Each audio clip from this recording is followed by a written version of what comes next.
because I did a lot of risk taking where if I was wrong, I would have lost my job. And if I was right, I keep it and get the next shot. And so I've done a lot of those. What gave you the confidence to move forward with that, to take that risk? Some of it's data. Yeah. A lot of it is just outworking other people. Like I would outwork anybody else to have more knowledge than anybody else about. So what gives you confidence, I guess, is the reps. The rep. Yeah, that's nice. That's a nice one. That's a sports one. That's a sports one. Reps give you confidence. That's exactly. So get out there, do the rep. Yeah. Right. As we continue the holiday season, it's Jim Wagner, professor of play, the man who built the Hot Wheels empire at Mattel side by side with Barbie. He served as CMO of MGA, ran Razor scooters, and now teaches entrepreneurship and leadership at LMU while he's writing his book, Lessons Learned from the Top Coaches and Athletes of the World.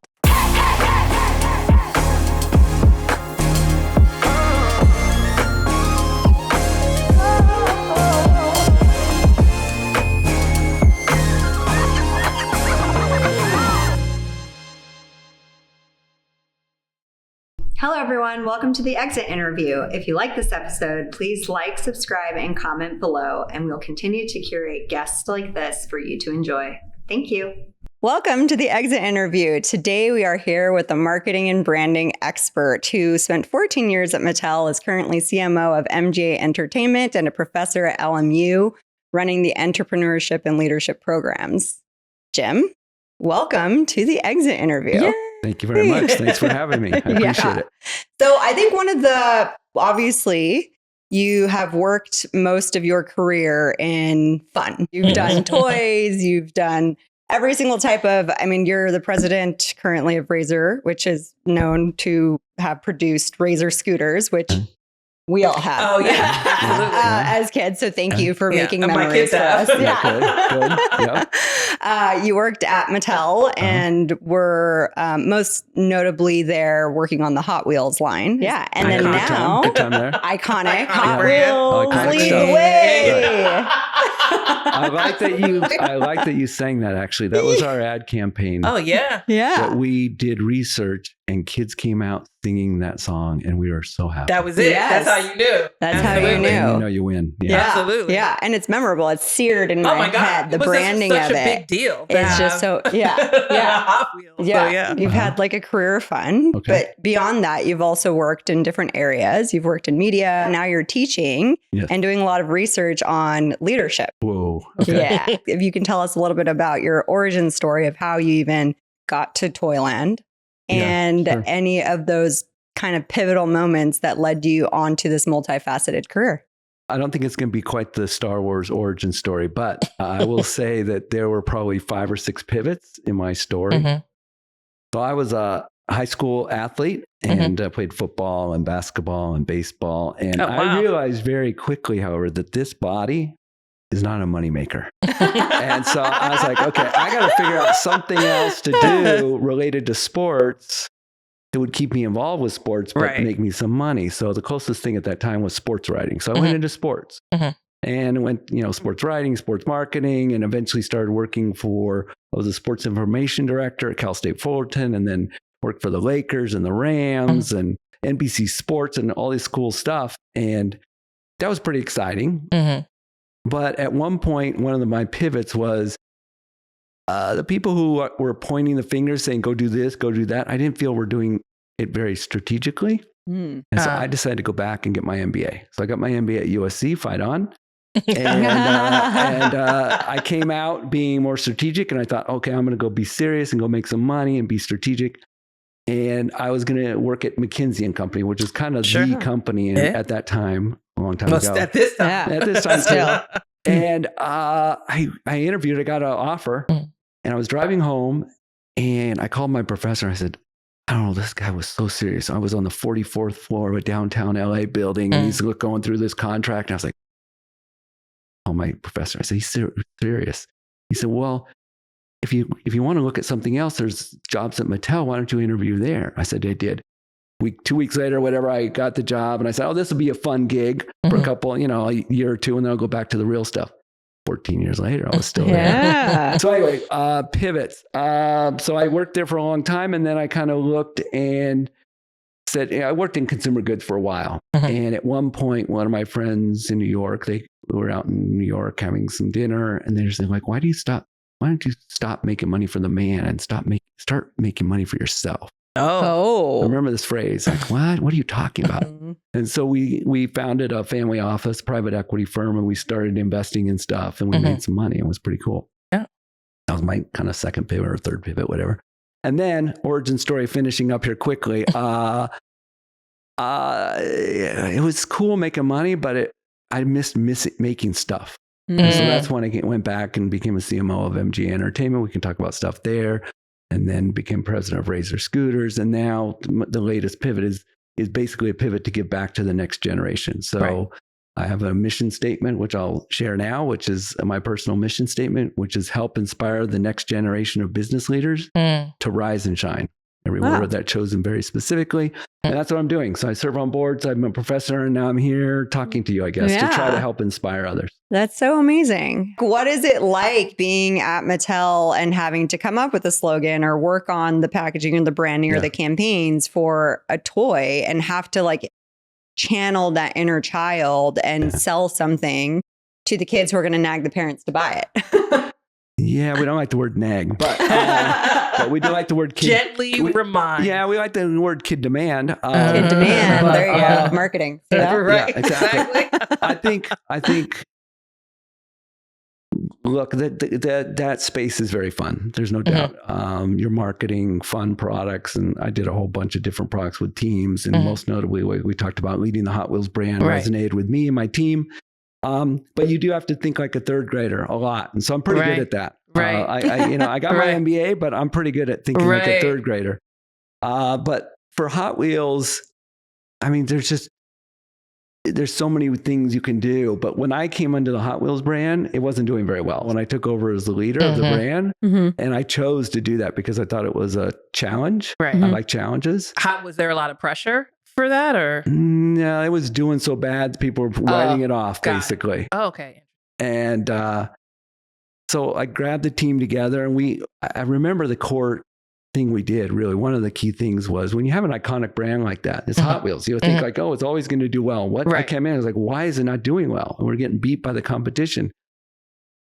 And I tried to figure out, why was this brand so hot and now not? And this goes for a lot of brands. So I basically did the research. I just dug deep. I was an archaeologist, I guess. Yeah. And I went home on weekends and looked at catalogs and looked at old ads and looked at YouTube and just tried to uncover what were the secrets. And if you don't, again, I share one of the key ones. So the key one was kind of just a moment that I recall was I saw a commercial from 1968. Okay. First year of Hot Wheels. And it was out in the Bonneville Salt Flats. And it's like, it was with dawn. It's dawn and the sun's coming up and there's like fog on the ground. And there's this big, long orange racetrack, 500 miles or whatever across this. And a Hot Wheels car comes racing across this track. And the voice comes on. It's the Bonneville Salt Flats, 6:37 a.m. Like just this great, beautiful voice, like deep and much better than mine. And then you're a producer, so you'll recognize this. There was a truck with a camera on the hood tracking along with that car. And then another camera tracking and shooting that. So it's like a making of the commercial. Anyway, long story short, it was dramatic and it was soul exciting for me as an adult. And so that's when we changed it. It's like, instead of making little toy cars, I said, we're basically fueling the passion inside of people who like fast cars. Yeah. Right.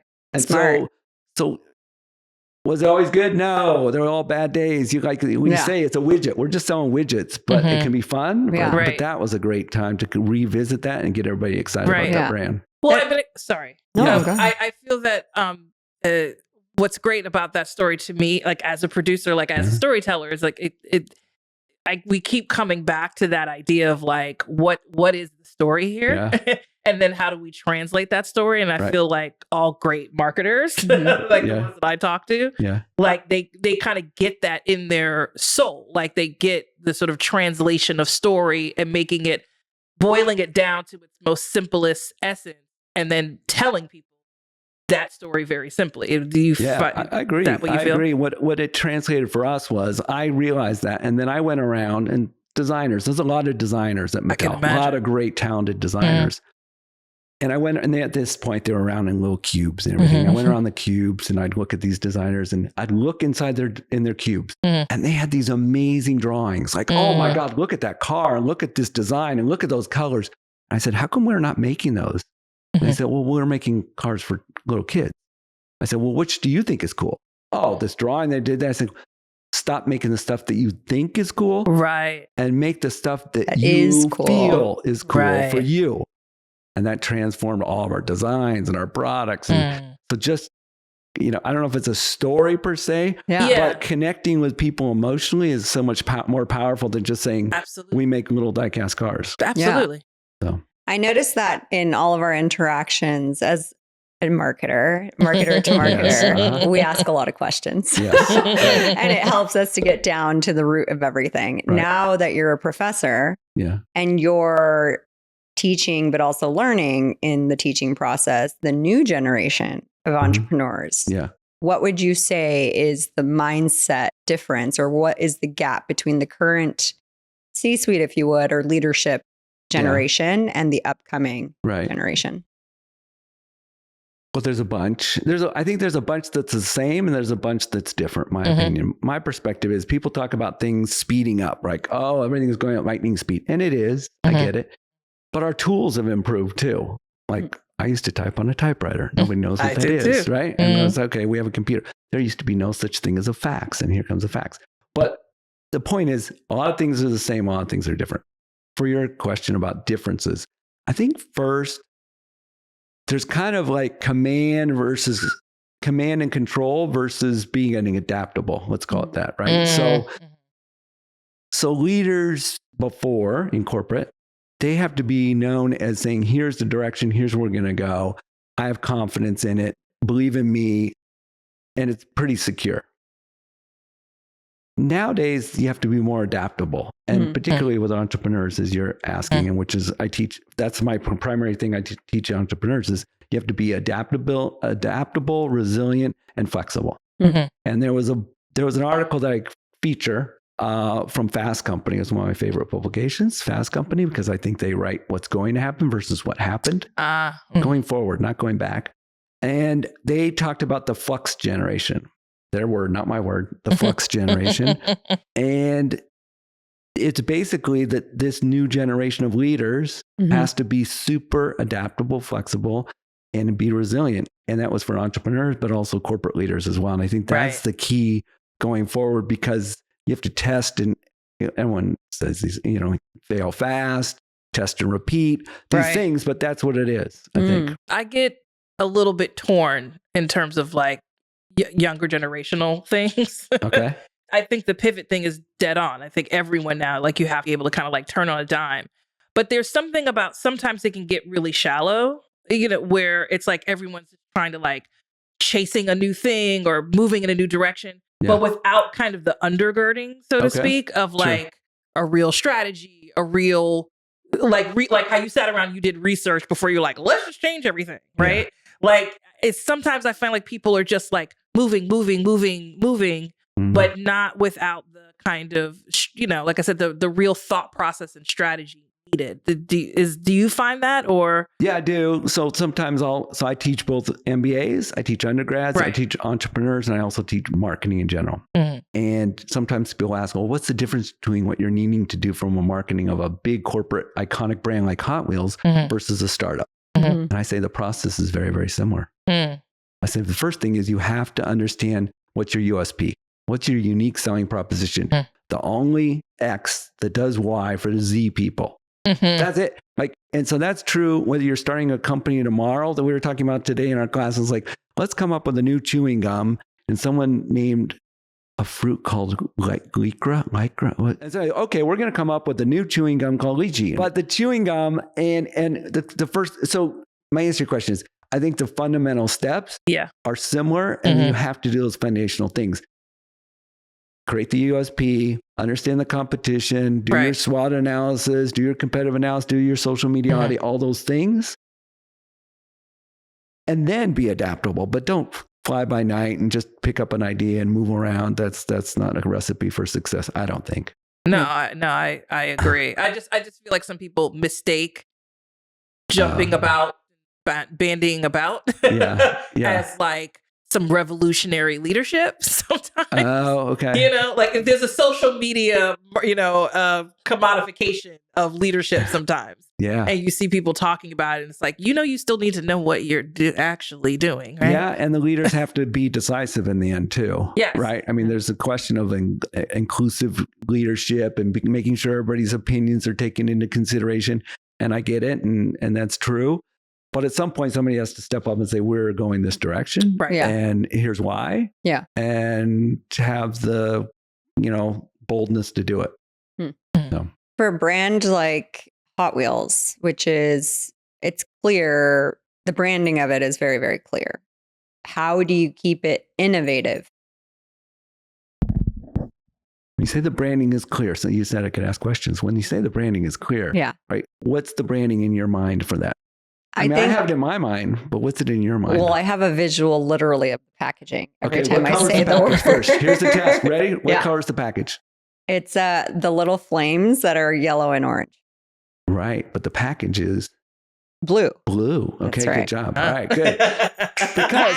Because it's actually referred to as Hot Wheels Blue. I believe it's PMS 256 if my memory serves me right. I'm not sure. There's a Barbie pink. There's a Hot Wheels Blue. And anyway, so the branding elements, your question about branding elements. Right. Yes, there's certain things that have to stay consistent. The Hot Wheels Blue, the red and yellow of the flame logo, et cetera, et cetera. How do you keep it innovative? Well, that gets back to the USP and the foundational things. So when I came into the brand, just a short story, I came into the brand, it wasn't doing well. I asked people, what do we do? What is our mission? What is our purpose? What is this brand about? And they say, well, we make little cars, die-cast cars, and track and play sets for young kids. And I said, how many other brands do that? Oh, Matchbox does that. And there's a whole bunch of brands to do that. Right. Anybody can do that. Right. That's when we had to unlock, how are we unique? And I'm going to get to the innovation part of it. So, so we define it basically as power, performance, and attitude. Those three words. If you talk to anybody who worked in Hot Wheels in those days, hopefully they'll repeat those words, power, performance, and attitude. And I have on my desk something to remind me of this that I gave to everybody on our team. Actually, our agency came up with it. But do you know what a nitrous oxide? Oh, the tank is? Yeah, like for the cars, like Fast Need for Furious. Speed or Fast and Furious. Fast and Furious, they hit the NOS, right? Right. So our agency had those NOS bottles. They're beautiful aluminum thing with Hot Wheels flames on it. Hot Wheels with our essence, our brand essence written on the back, and everybody put those on their desk. So that's how you keep the brand essence consistent. Now you innovate with anything that does that. So what I said was, any product I saw as the executive that had to approve the product or the promotion or the partnership, I would say, does this add nitrous to people's lives, to their personal lives? And that's innovative. Now you can do anything that makes it exciting and new and different. Right. But I'm not sure I'm answering your question well, but the branding and the blue and the yellow and the red, and they're like, that's consistent. But then that allowed us to do like a story I'll come back to later, maybe at some point, but like we had little die-cast cars and track and play sets. So one of the most innovative things we did when I was there as a team, we created this line called Attack Pack. An Attack Pack, which is a pretty cool name. Attack Pack were like monster trucks, monster trucks? Oh, yes. Okay, monster trucks. But they transformed into true monsters. So the eyes light up, right? And so, but that became something innovative that's still within the Hot Wheels line because it's like, oh, well, that's just like cool attitude and different. Right. Does that make sense? Yeah. You essentially have to campaign your team to think innovative, to have them then create campaigns that are innovative. Right. Yeah. I think that's the job of leaders, right? We're trying to optimize the business overall and our team overall. Like those ideas aren't going to come from my mind. I mean, some maybe, but most are going to come from across the team. Right. I have lots of stories to share, but okay. No, No, share, go for it, please. yeah. Well, I think about that. So at one point, I was put in charge of a digital gaming company in Dallas. Okay. Mattel bought a company in Dallas called Radica. I don't remember how much we bought for it, but it was millions of dollars. And the president or CEO of Mattel said, hey, Jim, I'd like you to go down to Dallas and run this company, because the CEO took all his money and left. Because we bought them. We got their money. They got their money and then he left. And I got down there and I was now in charge of, I was the general manager of this company. I came into the boardroom, whatever, the conference room, my first day. And I'm like, okay, I'm looking around this conference room and there's people there.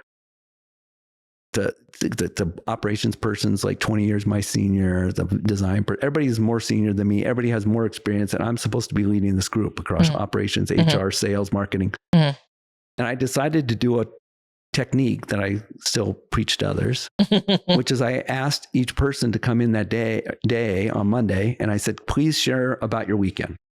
What? Share anything about your weekend that you found interesting. And at one time that happened, one of the people came in and said, oh, my daughter really wants a cell phone. I don't want to give her a cell phone because it's too expensive and all these things. And the operations guy said, oh, the price of some kind of chips are coming down, blah, blah. I'm like, I don't take any note, whatever happens. 2 weeks later, the design person comes in and says, I have this new idea for this product called I Am Me, which allows kids to do texting using these cheap chips that work in your home. Anyway, not that interesting a story, but from the innovation standpoint, the innovation came from all the different team members, not from me. And right. The goal as a leader is to set up a process that's going to allow innovation like that to occur. Right. Yeah. And cross sharing. Create the atmosphere, like you said, for all the other things to happen. I wonder if have been thrown into so many different situations. It doesn't sound like when you say them that was ever like super intimidating to you when you did that, or was it because you were like, yeah, I had this brand and it was failing, so I was like, yeah, I'll take that over, and I had this multi-billion-dollar company and I had to like jump in. Where'd you get the courage, Jim? Like, do you go into them and not really think about like how? I'm sure. No, not that. Okay, two parts. One, that part was very intimidating. Of course, that's what I'm saying. I'm like looking, going, what the heck am I going to tell these people? They know their expertise. I don't. How am I going to provide value? Number one. Personally, I do like challenges though. That's my thing. Okay. That's my thing. That's I love the turnaround story. I love the brand was here and I think it's okay. Here's what's interesting. I think it can be super inspiring to people to be part of something that a turnaround. Absolutely. So me coming in as a new leader, if I could say, look, we're here and we have the opportunity to be there and you can be part of it. So I'm just remembering this. One of the phrases I used in Hot Wheels was, I said, we're going to work together as a team and we're going to have what I'm going to call these blue flag moments. And what I meant by a blue flag moment was, remember can you picture this? The first men on the moon went there and they staked the US flag, right? I said, not that big, but we're going to have moments if we work together and do great stuff where it's kind of like we planted a blue, because Hot Wheels blue, a blue flag. And here's the thing. Nobody can ever take that away from us. Right. If you go someplace else or I go someplace else or we never work together again, we're going to always have this camaraderie and this shared moment that we did these blue. And so we have all these blue flag moments that I'll run into people years later and go, oh, remember when we did this? Remember when we did this? I like the challenge because it creates these moments that people feel super empowered by. So in sports or leadership, I start to ask people, name one of your best moments as an athlete or as a leader. And here's what people tell you. Oh, let's do sports. Okay. They say, well, it was a college championship game and we were down by 13 at half. Right. And then the coach did this and then we changed that. And then our hurt player hurt his ankle in the fourth. And they tell all these obstacles and they say, and then we came back and we wanted to, okay, I challenge you. Ask 100 people like what their best event or moment was in sports or business. Right. And it's always going to be overcoming a challenge. Of course. Oh, It's never like, It's never like, oh, we're up by 14 at half and we cruise to the win. And I got 42 points. It's not the blowout win. It's when you had to like those are the magic moments, overcoming trials. those. Right. But here's the thing, to your point. We hate it when we're in it. Right. We don't like it. We don't like the muck. We don't like to be there. Like, get me out of the muck. I don't like this. And that's why I but it feels like you kind of like the muck. That's it. I don't. Or you can tolerate it more than others. I don't like it when I'm in it either. But I have to be truthful, right? No, yeah.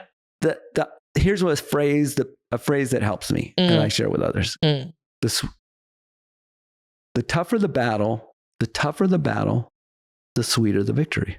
And so you're in your battle. You're like, well, this is a chance to have a sweet victory. Nobody likes it still, but that's what I try to tell myself. Right. No, that makes sense. I mean, I only know the blacker the berry, the sweeter the juice, but that one makes sense too. Yeah. Okay. That one's good too. If you're a marketing person, you want to be a master marketing person. My perspective is you really want to be able to be competitive and be creative and love to build communities. Those are my 3 C's. Yeah. And what was exciting about Hot Wheels for me was that I thought it was a commodity product, and it was at the time. Like anybody, here's an example. Anybody, and I'm going to talk to a bunch of cars, and hopefully you guys like cars, but we'll move on. Anybody can make a replica of a red 65 Mustang. There's a lot of companies around the globe that can make a replica of a little diecast car of a 1965 red Mustang. The question is, why do you buy a Hot Wheels one? That's the marketer's job. Like, make people care about ours more. And so we did a whole bunch of things to do that. But okay, move on. Did the Barbie marketing team compete with the Hot Wheels marketing team? Did you guys compete with each other? There's a lot of competition. It's a very competitive place because we're marketing people. We're competitive. Right. But here's the deal. Look, when I was there, Barbie ruled the roost. There's no second fiddle, no third fiddle. It was like fourth fiddle.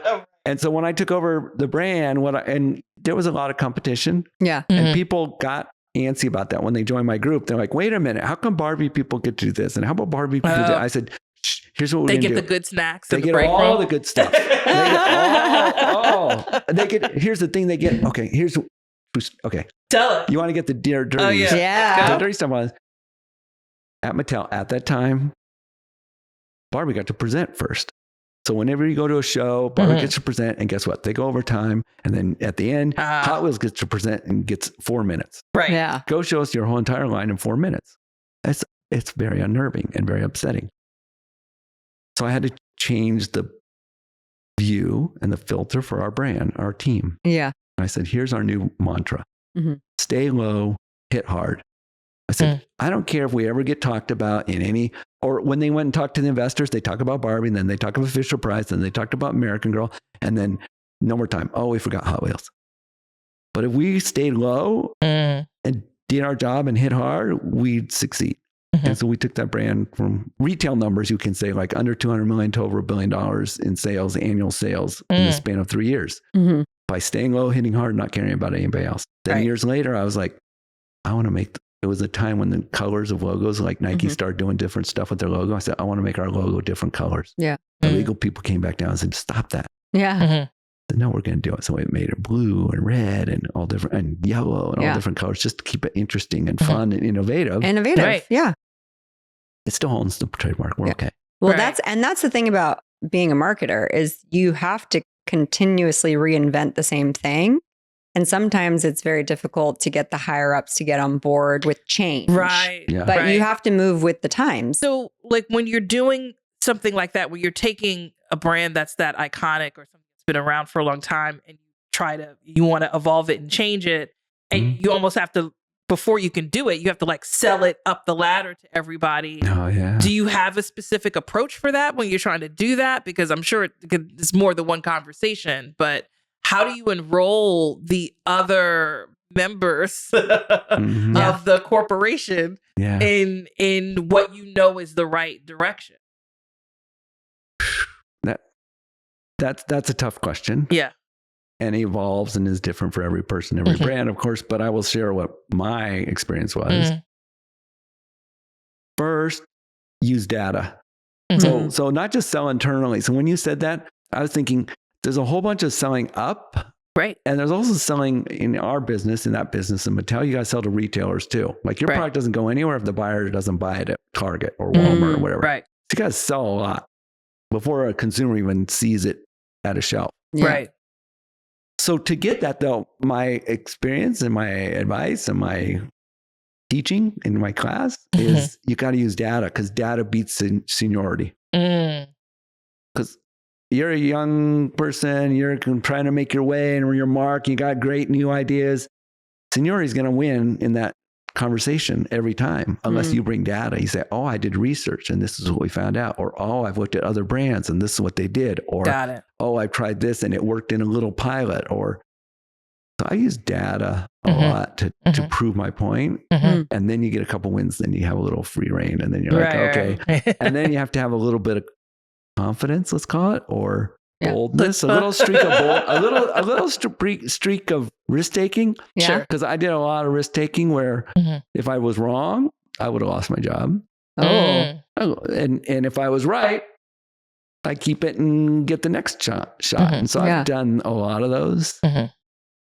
Where I look back, I was like, I probably would have got fired if I was wrong. What gave you the confidence to move forward with that decision, taking that risk? That's the question I haven't quite figured out exactly. Some of it's data. Yeah. A lot of it is, we talked about it before this discussion. A lot of it is just outworking other people. Like I would outwork anybody else to have more knowledge than anybody else about the fact that let's change the logo and let's do this in colors, because I'd seen other brands do it and not lose it. And I'd seen research and how people react. And so what gives you confidence, I guess, is the reps. Yeah, that's nice. That's a nice one. That's a sports one. That's a sports one. Reps give you confidence. That's exactly. right. So get out there, do the reps. Yeah. Right. Did you ever have a time when like it just didn't work, where whatever it is you were trying to do? Do you like look back at were there times where you're like you had, I say quote unquote failures, because I was told we would not be discussing failures. But, okay. Sorry, I'll scratch that one off. No, let's just check it off the list. How's that? I got a bunch of them, a book full of them. I like to refer to them as setbacks. Right. I pictured one, as you said, as you were talking about it. I'll share it briefly, real quick, if you'd like. Yes. Of course. It's related to that Attack Pack brand. We were doing well. It was a new line. It was doing well. It was like one of my team's wins. And we're going to year 2 of it, and we're creating a commercial. It's like, oh, we're going to do a new commercial. It's really going to be cool. We're going to shoot it in the jungle environment. Okay, this is talking to your producer part and your marketing part. You're going to do a cool jungle environment. I came on set with, oh my God, it's really cool. It looks like a jungle, and there's fog, and there's little sounds of the jungle in the background. It's dramatically lit. And I'm like, oh, this is so cool. And we have giant animatronic monsters made. And so I decide, in my infinite wisdom, that not only are we going to shoot the commercial, we're going to shoot a making of the commercial. So I got cameras on cameras, and I'm spending money like there's no tomorrow. Like, we're going to do this cool thing and do that. And we're shooting the animatronics and the robotics and everybody. And we finished, and the commercial did not test effective. So I had to reshoot the commercial. And that made no use of the making of. Like, that's just wasted money and never got to see the light of day. Failure, yeah, it was poorly done and we had to come back from it. But, I think it showed my team that like we're willing to take chances and dream big. But I think this is my life lesson from that setback or failure. My life lesson was this. Life is hills and valleys. Right. And the hills are kind of like mountaintops sometimes. Like, I am on top of the mountaintop. We were on top of the mountaintop. We were rocking. We were like, we're getting momentum. We're winning. And as soon as you get that confident, something's going to knock you off. And that was I got knocked off the top of the mountaintop. So my phrase is, complacency is a killer. If it's on the top of the mountaintop, don't get full of yourself. Right. Yeah. I got full of myself. Oh, and how did you know that you did? Just because my sales, because the commercial failed and flopped, and I lost a lot of money. My boss said, that's a lot of money, and you're lucky we're keeping you around. And we recovered and But we were too confident. We're talking about ego management now, and you tend to do a lot of sports references. You're a sports enthusiast. You're in the process of writing a book talking about leadership, where you're interviewing a bunch of coaches at the collegiate level, Olympic level, and professional level. Mm-hmm. Are there any tidbits or insights that you've seen on some athletes have really big egos? What makes a good entrepreneur, I guess, if we're paralleling that with leadership of sports? How do you manage the ego, or does everybody at some point in time end up having a very hard fall in order to recover? I don't think you have to have the hard falls. I think if you consider the fact that there's hills and valleys, and you say, when I'm on the top of the mountain or the hill, I've got to be humble, right? And I've just continue to work hard, et cetera. I think that's for yourself as well as your team. And quite frankly, and I'll come back to the finish of that question, but I think the other important part of that is the valley.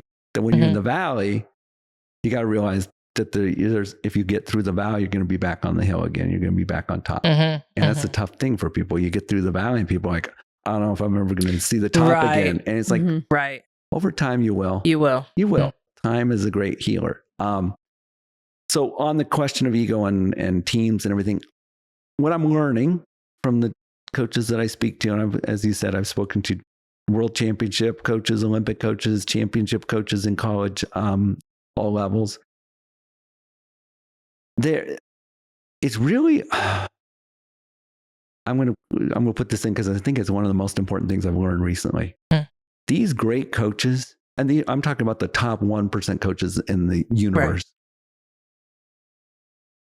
They are, surprisingly humble. They have so much humility. I can't believe it. I'm like, if I had done that much, I'd be like riding around with a personalized license plate, whatever. But they also, the phrase that sticks with me is people before performance. They're focused on the people before the performance. And quite frankly, I wasn't. Like if anybody ever listens to this who worked for me, they're like, Wagner's talking the Jim would care who I didn't perform. He's talking the Kool-Aid now, but but back then, I'm being honest, I wasn't. I was performance. Like, okay, I've got to deliver the numbers, I've got to deliver the sales, and you need to do that for me, and that's it. Right. Yeah. And what I've learned, and I wish I knew then, and all the people who worked for me probably wish I'd known then too, was it comes through the people, and so the ego part. It's about managing people. And figuring out what their hot buttons and what drives them. And I do remember when I got promoted to the head of the director of Hot Wheels, I kind of went out over people who were my peers. And so all of a sudden we're peers, and all of a sudden I'm now quote unquote the boss. Yeah. I'm like, how am I going to deal with that? Like these people are going to leave tomorrow. Awkward. Yeah. So it was important that we all sat around a round table, not a square table, a round table. And I basically just asked each of them, what's important to you? What do you want? Because I already got mine. And so one guy says, I want money. That's just, I'm driven by money. I don't need a new title. I don't need a new job. I just want a raise, and I want to keep making more money. And the other person said, I'm into it for my family, and I just want a security, and I just want to make sure we have a stable business now. Because before we were like going down, like I was nervous. And the third person looked and said, I want your job. And so I was like, okay, so we can do that. All we have to do is keep growing, and I'll get the next job, and you can have my job. Right. And so I think I just tell that just from a perspective of saying it was looking at each person and seeing what their hot buttons were, or what they personally want. Yeah. And then we all built plans to try to achieve that for them. And I was like unselfish, saying, look, I'm very, very interested in you getting that and you getting that. And the person who wanted my job actually got a director job, not my job, but a director job in another brand before I became a VP and the director job opened. But that was better. Like it was a she got the job quicker, faster the other way, which was great. So it was just a different approach to it. And I think egos, we talk about egos at the beginning there. We all have egos, and my perspective here is that you're really looking at people's personal interests, and knowing those well is what great leaders do, and what the coaches taught me about. Right. Yeah. And which I'm still trying to learn. Yeah. What lessons have you learned from your students? I think a couple of things. One, it wasn't, one of them is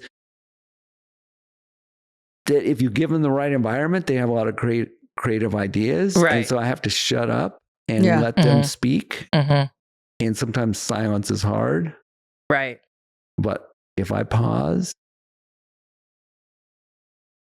somebody's going to talk, right? Somebody will feel it. Right. And so I think those are a couple of the lessons. Yeah.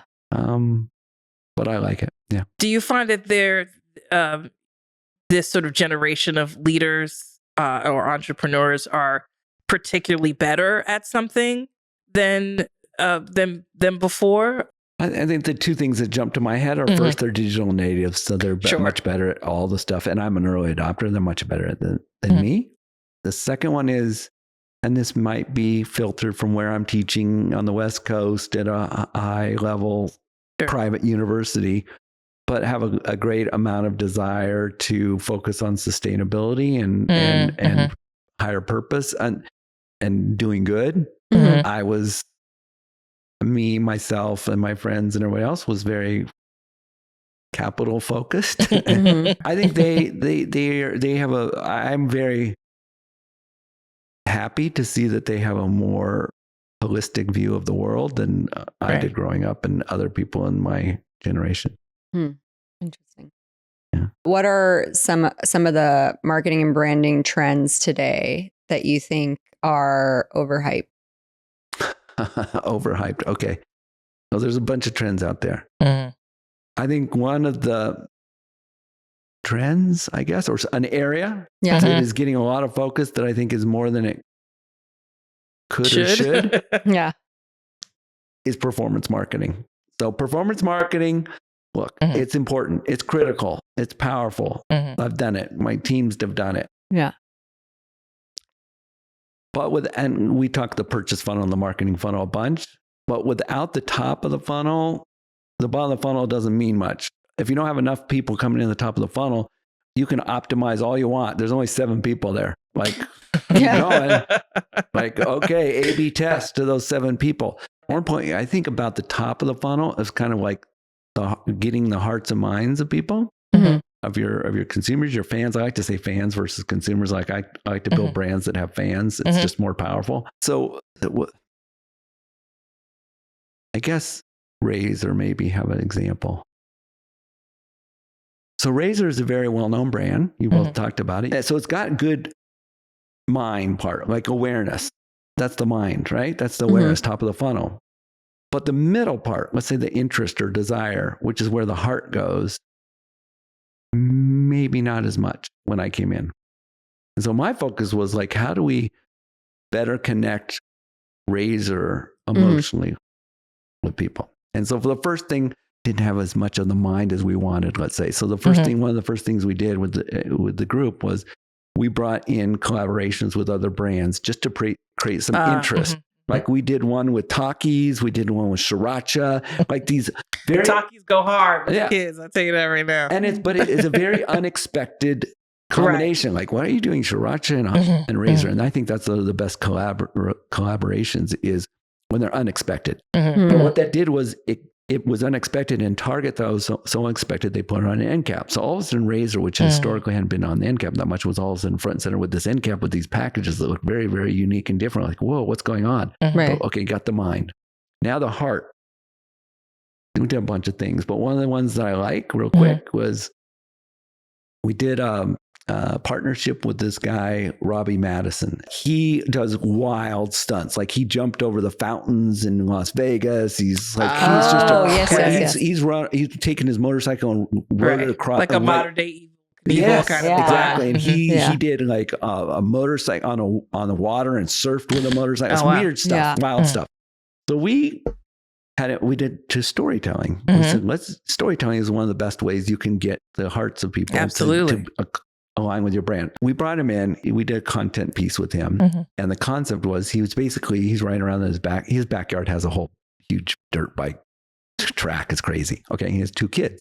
And so he's riding around, he does a backflip over this jump, and his kids look at him and he's like, yeah, look at, and the kids are like, Nah, I don't know. So he goes, what? And the kid puts up two fingers. He goes back and he does the jump, 2 backflips. Crazy. Comes over his kids like, yeah, I don't know. I'm like, they're not impressed. That's and kids one of free. the kids goes 3. And the other kid goes 4. and he goes, no way. So then he cuts away and then he's like, I don't know, he's on the dining table or something. He draws on a napkin and he's thinking about it. He keeps thinking about it because he's challenged by his kids. Right.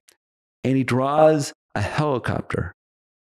He draws a motorcycle jumping out of the helicopter and a ramp.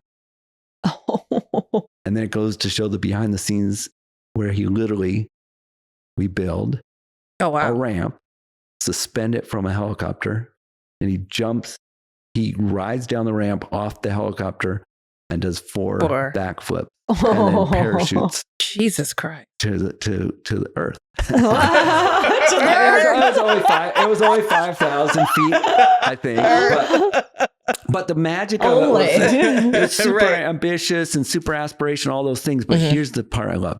He lands because we kind of told the story. His 2 kids run over and hug him. Oh. And so you got this great father and son connection. And so that content was the start of a new campaign. The first campaign we ever did, Razor ever had its first campaign, which was called Ride With Us. Yeah. And the message was Razor is this social glue, let's say, that can bring people together to ride with friends and family. Right. Yeah.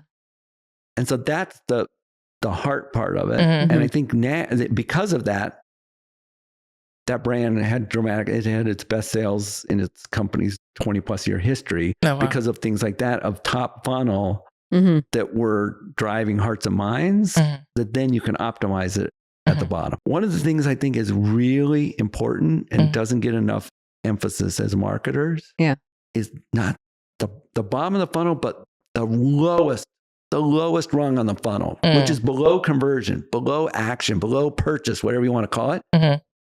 Loyalty. And the way I draw a purchase funnel or a marketing funnel is at the very bottom is loyalty. The people who love your brand, and I even have a lower level, but that buy it again.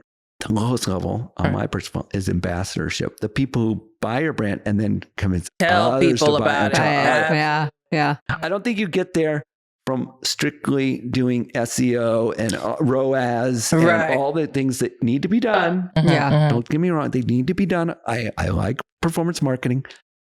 I just think you don't get the big wins, the full picture, strictly by doing optimization. I think you do big things. It's kind of like it's referral marketing too, right? So it's sort of like luxury brands who try and create exclusivity and they don't do a lot of outward marketing or outward branding, but then it's he said, she said, and then it turns into an invitation. And then they create this like elusive experience where you feel like you need to be invited to be part of it. Right. That I think is, it's interesting.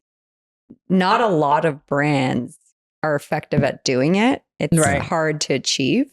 Yeah. But I think that it's really powerful if you're able to achieve it. I think just a lot of marketing people don't pay as much attention to it. The first place you can find that information is go talk to your customer service person. Right. And not nobody. Few marketing people I've run into go spend time with the customer service and say, like, what are our consumers saying who come back? Right. And what are our consumers who leave? What are they saying about us? Right. I feel fashion brands do that probably more than others because they're very keen to like their customers in that way and who's coming back and curating things for like very high loyalty customers. Right. But I don't know if regular brands are like that. But I do feel like fashion kind of is probably more at the tip of the spear of that kind of thing. We were talking about Louis Vuitton the other day and the fact that brand has been tremendous recently, especially, and they're doing a lot based on their heritage and then endorsers and athletes and bringing it all together. But I think what they're doing in essence is creating a community that feels that this is what we're part of. Yes. And when Ronaldo, sits on a Louis Vuitton case, then everybody's like, I want to be part of that community, right? So. Well, and that's the thing. It's like you're selling a product, but you're selling more than the product. You're selling the connection to the brand. This is like Nike. You're not, you're buying a Nike shoe, but you're really buying that emotional connection that you get when you watch a Nike commercial. Correct. Right. I like to say, I have very simple phrases because I marketed most of my life to families and kids, but I like to say features plus feelings wins. So a lot of people focus on the features of whatever it is, right? Whatever the fashion is, and here's the features, or whatever your car is, here's the features. Right. But if you get to feelings, and people like, what do you feel like when you drive that car? What do you feel like when you put on those shoes? What do you feel like when you put on that sweater? Right. That's when the magic happens. Yeah, absolutely. As it relates to marketing, what do you think about influencers?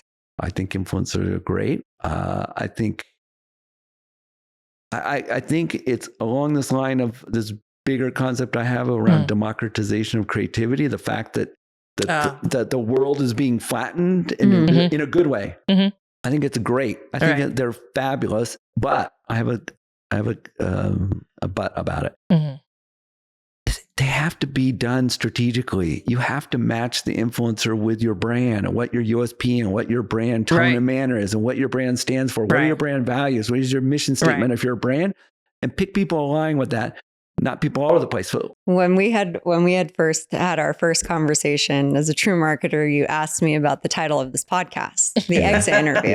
And you were very, very, very curious around why would I pick a title that it has such a negative connotation to it? And I thought it was a great question because to this conversation and to the point of what we're saying, we're building a community of people who have exit, whether that's they have experienced an exit, they're currently in an exit, they're contemplating an exit, and all exits are different. Sometimes it's you're being forced to exit. Sometimes you choose to exit. Sometimes you're exiting because your alignment is no longer there with what you were doing. And you now want to go to a new industry or jump to a new venture or go from corporate to entrepreneurship or become you're a pro athlete and now you're getting into business. Like there's so many different facets to that experience, but it is a connection where I feel like the exit interview sparks an emotion of people of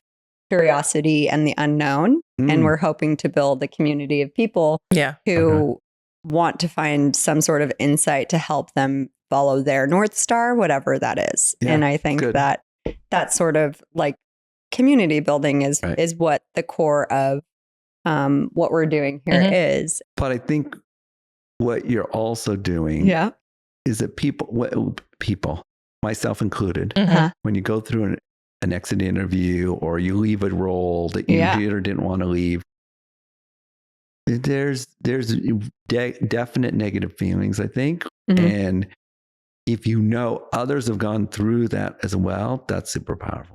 That's when people feel like, oh my gosh, you went through that? Oh my gosh, how do you get through it? Exactly. Like that is super powerful. So I applaud you for that. Yeah, no, that's what to me is interesting. In terms of what it is conceptually, is that when you go through, it's like when you go through the end of an era, you go through the end of you sit down and you have that analysis. It's not always a bad thing. It's like, you're like, oh, what worked? What did we do well? What were the successes? What were the struggles? And it's like, we're mining for that data, we're mining for like, what are the consistent things that work? What are the consistent things that don't work? And we find all these really great nuggets of information, of truth, of the same way I'm sure when you're like interviewing a bunch of like coaches and different people, you find those takeaways from all these diverse stories that are useful. Yeah.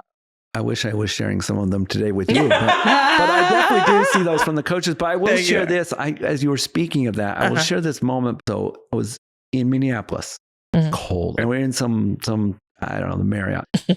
And on the top floor or somewhere, there was a piano there. And I was with my buddy, Steve. And he worked for me at the time. He worked for me. And he's sitting there playing the piano. And we're just talking. And we just both looked at each other and go, it's the end, isn't it? He goes, yep, this is it. Because there was a management change above us. And the new management didn't believe in the way the organization was set up before, and we just could see the writing on the wall. We were sitting there playing the piano going, but it was a good moment, but we knew it was right. It was the end. Yeah. But you had that connection with your colleague. Yeah, it was a good connection. And here's the key. It's what you said earlier. It was totally out of our control. There was nothing we did wrong or right or anything. That's sometimes that's what happens. We had just won Target Event of the Year. Absolutely. Yeah.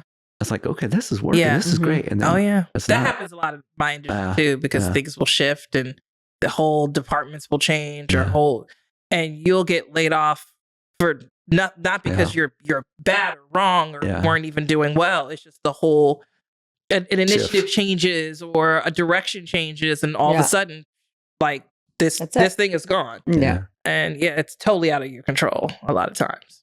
So you're in the process of writing a book. So similar to what your story was, a lot of people were telling me like, "Oh, professor, you should write a book." And I'm like, "Your background's so exciting, Hot Wheels and entertainment and Batman movies and all this fun stuff and Razor and I was like, I don't think my history is that book worthy." But eventually, I came to this conclusion that I said, I think what the MBAs and the undergrads that I was seeing, a lot I've seen in business is that people get promoted to a role and they're not prepared for that role. So if you're the head of, or if you're good at sales, let's use sales. Sure. Okay, if you're really good at sales, eventually you get promoted to head of sales. Right. And the fact that you're great at sales doesn't mean you're going to be a great leader of sales. Of course. A lot of sales, no shade. Sales or marketing or whatever your function is. And so I've been looking at that, and there were these big challenges that people aren't really properly trained for. So I said, I want to take those on. And then my insight was, can I go speak to coaches who lead high performance teams on these 15 biggest challenges that first level leaders take? Anyway, long story short, I started writing that book. I'm writing it. It's in draft form. The dean of the business school asked me if I could turn it into a class. I'm turning that into a class called Leadership That Wins. Leadership That Wins. Great title. Thank you. In January. Good marketing. Right. Yeah, it's a class, and it's based on coaches that I've personally interviewed that have won combined so far 18 gold medals. Wow. 82 national and world championships. Whoa. And many Hall of Fame and Coach of the Year awards, et cetera. And it's going to be really cool because it's leadership. It's what people can learn about making people do their best as well as teams do their best. Taught by the best coaches I can find. Wow. So. Incredible. Do you get a lot of inquiries? The people come up to you asking about, do you get inquiries around like personal branding these days? Or like, do you have thoughts about like, does everyone need a personal brand? Yeah. I mean, actually I've always been a big fan of it. Right. And in my classes, that's the first day of class. They're taught the principles of digital marketing and outdoor advertising. What are the key principles of it? And then I asked them to make a personal brand, personal billboard for themselves that represents their brand. And so I'm a big fan of it because I think it drives where you go, what you do, what you stand for, what you're good at. And they have to build it to be different and unique. So it provides value to the marketplace. Right. Yeah. So if someone was watching this today, I don't have a personal brand, like I don't know where to start, what would be either the 4 questions they should ask themselves, or like what's a 3-year-old's third grade, but not 3-year-old. Third grade version, the Hot Wheels. Yeah. I think a couple of questions I would ask myself if I was starting from scratch. At that point, I would say, what makes me different? What makes me special? What's my background? Yeah. And what do I like? Because you can build your brand over time. Yeah. Right? Like, don't build it what you are today necessarily, like where you want to be. Yeah. But is AI going to replace marketers? In some respects, yeah. I think so. And teachers and all these roles. It used to be you could like outwork somebody else. Like you just like, I'm just going to outwork them. And for an entrepreneur, that was like the thing. Like, I'm going to work 24/7. I'm going to grind, and I'm going to become the most successful entrepreneur because I'm just going to grind it. Yeah. And I think that the next stage of this, let's say, is yes, you still have to do that. But now it's, how do you leverage the tools The people who are going to succeed are the people who leverage the tools. And that's beyond AI. That's all the technology tools. That's all the networking tools. That's all all the social tools we have. So one of our questions that we like to ask all of our guests is around success. And what is your definition of success today? And has it changed over time? Yes, it's changed over time. How has it changed, or what is it? What was it? Okay. Success for me was climbing the corporate ladder faster than anybody else first. Second, it then changed. It became, I just want to do first ever, best evers. I want to lead teams to do first evers, best evers. It's just like, I don't care what it was. It hasn't been done. Let's do it. And we want to do it the best ever, best sales, best profit. So I was just driven. That was like success. And now my success measure is, am I staying curious? That was a big, big one for me in every class and everything. That's my core, is staying curious. Can I achieve peacefulness? It's really hard. I'm far, far away. And third, coming full circle to my mission statement, which is, am I helping inspire the next generation of business leaders to rise and shine? My life used to be the most important, powerful, successful moments for me were around when we launched a new product or we launched a new promotion. Now, my definition of success is, am I helping launch people? Yeah. That's beautiful. The best moments of my life now are when I get a text from a former student say, oh, I got the job, or I got a promotion, or what you taught me in this class I'm using. I'm like, oh, it's a great moment. Yeah. That's great. So that's my kind of new definition of success. That's amazing. I love that. Yeah. That's something I love about coaching as well. Like you feel like you're playing a very small part, but then when people like check back in because they know you were there and you remember when it was just like a little idea and maybe I might do this thing, and then they go like, oh, I'm doing it, this thing happened, and they give you like a win. Yeah. It's like it's happening. Right. Exactly. I mean, it's a big high. So it's good. I love it. Good. Well, Jim, thank you so much for coming on the Exit interview. Professor of Play, and we hope to have you on again soon. Thank you for having me. Thank you. It's been a pleasure. Thank you. Thank you.